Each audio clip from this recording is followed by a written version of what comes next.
Bienvenue sur la chaîne Bexteam, c'est la suite du let's play de Yu-Gi-Oh! C'est le 5e épisode, c'est l'arène des âmes perdues aujourd'hui, c'est parti pour le nouvel épisode. Donc je vais sauter ce passage de texte et je vais vous l'expliquer. Pour tout vous dire, c'est la deuxième fois que j'essaie de faire cette vidéo et la première fois le texte était tellement long qu'il a duré 7 minutes à lui tout seul. Donc je vais pas vous lire le truc pendant 7 minutes, c'est pas la peine. Je vais juste vous expliquer. Donc on a été où on avait combattu au Royaume des Ombres contre le Yami Bakura. Après l'avoir battu, ils se sont réconciliés avec Mai, la fameuse fille blonde avec des gros nibards que vous avez vu dans le 3e épisode. Et ils sont devenus amis avec elle. Et le problème, c'est qu'au réveil, elle lui a volé certaines de ses étoiles, mais elle lui a dit, entre guillemets, je te les emprunte, je te les rendrai plus tard. Donc il se réveille, Yugi, il ne reste plus qu'une seule étoile, parce que s'il y en a 0, il aurait été éliminé. Et Joey, lui, quant à lui, pense voir quelqu'un au loin. Cette personne, ce n'est pas Mai, mais pourtant il pense que c'est elle, donc il court après. Cette personne va la mener, il va la suivre jusqu'à une grotte. Dans cette grotte, il y aura des monstres, des zombies, plein de petits monstres, et même des squelettes. Et il va être tout seul parce que ses amis l'ont perdu de vue, il ne sait pas où il est parti et dans quelle direction. Et il va rencontrer ce fameux mec, Bones. Dans un instant, on va affronter Bones.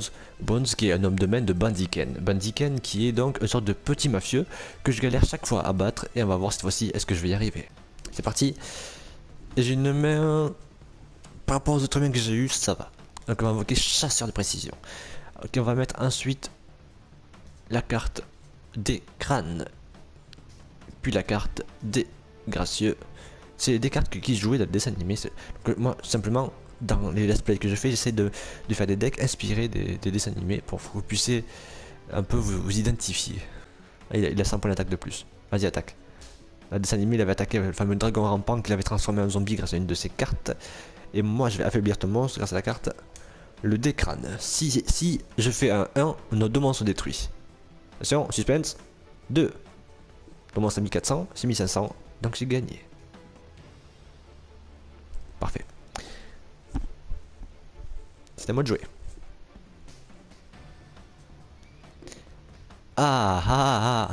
Ça, je l'adore. Celle-là, elle faisait pas partie du dessin animé.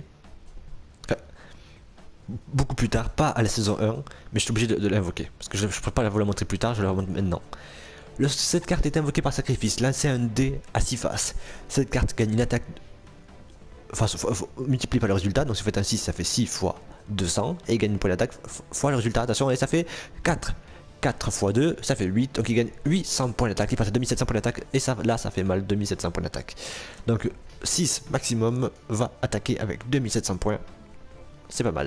Donc là je joue un deck chance, forcément le deck chance je ne vous le conseille pas du tout pour les tournois. Ça peut être, comme on appelle ça, un deck fun, un deck fun, quand vous jouez avec vos potes, avec en ligne aussi, ça peut être, mais si vous jouez en ligne classé, ne le faites pas, parce que ça peut vous faire complètement gagner un match, forcément si c'est la chance, mais si vous en avez pas, eh bien, c'est comme moi, si vous avez perdu du temps à la poisse, parce que ça fait plusieurs fois que je retente cette vidéo, ne le faites pas, voilà. J'invoque ensuite la Vouivre aux yeux rouges, c'est une carte qui existait dans la saison avec l'Oricalque, pour ceux qui connaissent, donc c'est l'avant-dernière saison de Yu-Gi-Oh! Du tout premier Yu-Gi-Oh! Bien sûr je parle.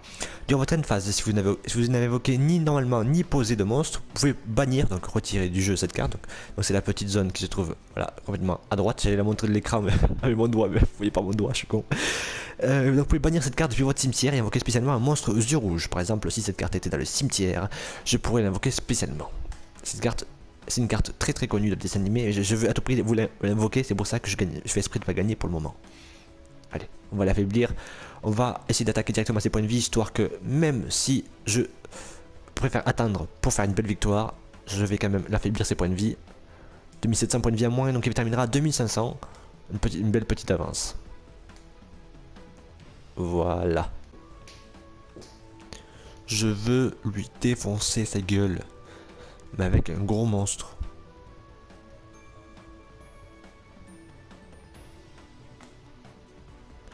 Non. Vous venez peut-être de le voir, je pense que je vais vous le montrer. Il vient de s'auto-suicider. La carte Mammouth Zombie inflige 1900 points de dégâts.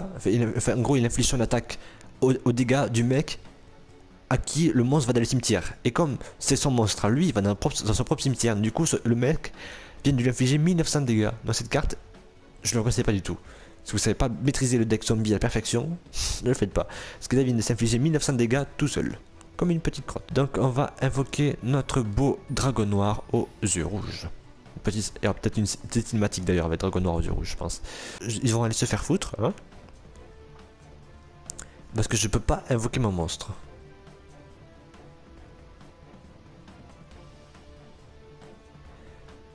Depuis votre deck. Non, d'accord, il doit être invoqué spécialement que depuis le deck. Oh là là, c'est vrai, j'ai pas lu. Il doit d'abord être invoqué spécialement depuis votre deck. Donc il peut pas être invoqué depuis la main ou depuis le cimetière. Bon. On va utiliser les grands mots, les grands remèdes. Polarimisation. Dragon météore. Là c'est un monstre qui utilise la saison 2. Et comme il m'a énervé, il va prendre cher à sa gueule. On va terminer version gros bourrin. Un monstre de 3500 points d'attaque, renforcé par des gracieux. Voilà. Et on va activer la carte maintenant des gracieux. Et on va voir la chance qu'on a la chance.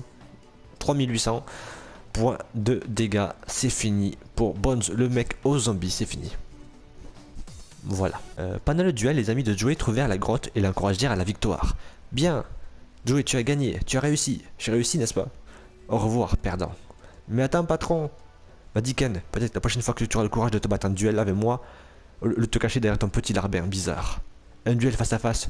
Tu es nul, tu es trop nul pour moi, crétin. Le jeu de duel de monstre s'agit de savoir désormais. Désarmer, pardon, son adversaire, j'avais gagné le duel et tout ce qui compte pour moi. N'importe la façon dans laquelle on s'y prend. Nous verrons cela, bandit Ken, on se reverra. Voilà. Donc, voilà, Bones, je l'ai vaincu plusieurs fois. C'est juste un homme de mer. Donc, la confrontation. Donc, ça sera la semaine prochaine sur la chaîne Bexteam, bien sûr. A très bientôt.